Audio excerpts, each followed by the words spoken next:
أعوذ بالله من الشيطان الرجيم. بسم الله الرحمن الرحيم. أولم يهد للذين يرثون الأرض من بعد أهلها أن لو نشاء أصبناهم بذنوبهم ونطبع على قلوبهم فهم لا يسمعون. تلك القرى نقص عليك من أنبائها ولقد جاءتهم رسلهم بالبينات فما كانوا ليؤمنوا بما كذبوا من قبل كذلك يطبع الله على قلوب الكافرين وما وجدنا لأكثرهم من عهد وإن وجدنا أكثرهم لفاسقين. ثم بعثنا من بعدهم موسى بآياتنا إلى فرعون وملئه فظلموا بها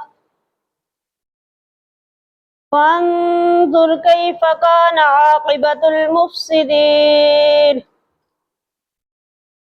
وقال موسى يا فرعون إني رسول من رب العالمين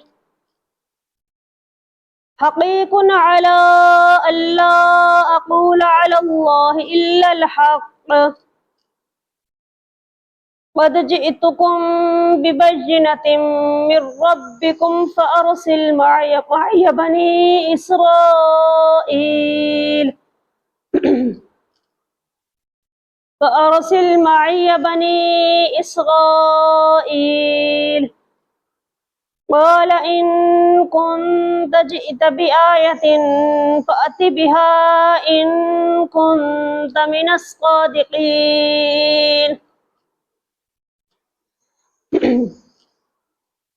فألقى عصاه فإذا هي ثعبان مبين ونزع يده فإذا هي بيضاء للناظرين. قال الملأ من قوم فرعون إن هذا لساحر عليم يريد أن يخرجكم من أرضكم فماذا تأمرون. قالوا أرجه وأخاه وأرسل في المدائن حاشرين يأتوك بكل ساحر عليم. وجاء السحرة فرعون قالوا إن لنا لأجرا إن كنا نحن الغالبين. قال نعم وإنكم لمن المقربين. قالوا يا موسى إما أن تلقي وإما أن نكون نحن الملقين.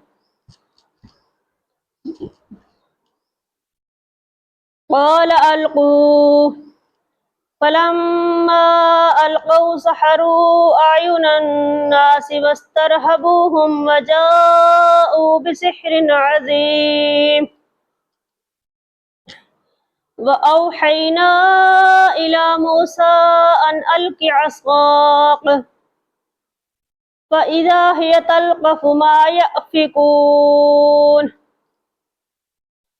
فوقع الحق وبطل ما كانوا يعملون فغلبوا هنالك وانقلبوا صاغرين وألقي السحرة ساجدين. قالوا آمنا برب العالمين رب موسى وهارون. قال فرعون آمنتم به قبل أن آذن لكم إن هذا لمكر مكرتموه في المدينة لتخرجوا منها أهلها فسوف تعلمون لأقطعن أيديكم وأرجلكم من خلاف ثم لأصلبنكم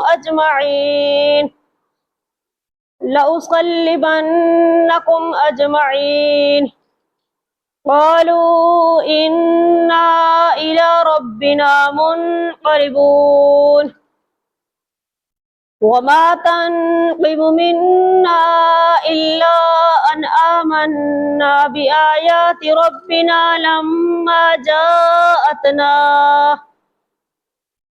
ربنا أفرغ علينا صبرا وتوفنا مسلمين